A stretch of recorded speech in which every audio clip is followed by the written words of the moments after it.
Buenas tardes. Aunque todavía nos queda mucho por entender y aprender, hoy es claro que la música es beneficiosa, poderosa para la salud. Produce bienestar, reduce el estrés, la ansiedad, mejora la concentración, la atención. Está demostrado su impacto en pacientes, por ejemplo, con Alzheimer a la hora de evocar recuerdos, como complemento en el manejo del dolor. Aquí les contamos más sobre música y cerebro. De acuerdo a su estado de ánimo, ¿qué música suele escuchar? Me gusta escuchar mucho rock cuando estoy feliz. New metal. Pop en inglés. Si estoy contenta, pues obviamente música para bailar. Si estoy triste, pues escucho algo, baladas tristes. La mejor música para tu cerebro depende de tu estado emocional y tu momento vital.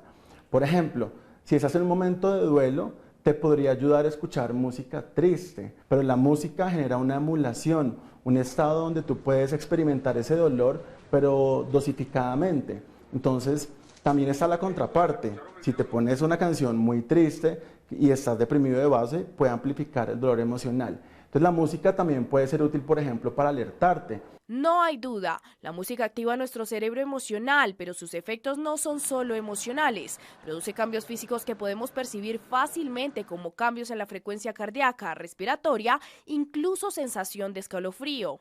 La música genera cambios en el cerebro, por ejemplo, lo conecta mejor. Hay una estructura que se llama el cuerpo calloso, que conecta ambos hemisferios, y los músicos desarrollan un mayor volumen del cuerpo calloso. La música también en los niños pequeños de 4, 5, 6 años desarrollan mejor lenguaje cuando tocan un instrumento o cuando cantan. También mejor memoria verbal y algunos estudios muestran que el coeficiente intelectual podría incrementar sutilmente. Sus efectos pueden ser incluso terapéuticos, por ejemplo, cuando es utilizada para manejo de algunas enfermedades neurológicas.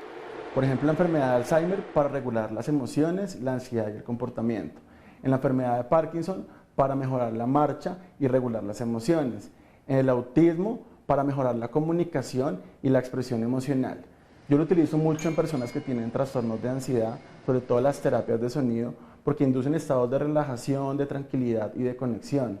También puede ser útil en personas que tienen dolor crónico, sobre todo las terapias que llamamos vibroacústicas, donde el aspecto vibratorio mejora mucho el dolor. Teniendo en cuenta sus efectos, la recomendación es tomarse en serio la música y planear. Es muy importante hacer diferentes playlists en la vida y esas playlists deben ser idiosincráticas. Cada uno debe crearlas para consumirlas como si fuera un medicamento en diferentes momentos de la vida.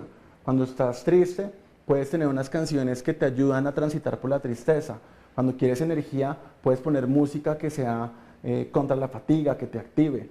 No hay un tipo de música que sea mejor que otra. Todo depende de lo que nos hace sentir y saber que puede ser una aliada, entre otras, de nuestra regulación emocional.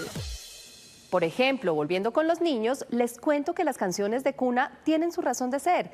Se sabe que tranquilizan a los bebés porque les disminuye la frecuencia cardíaca. Así que, por favor, no olviden la dosis de música diaria y ojalá desde muy pequeños. ¡Feliz tarde!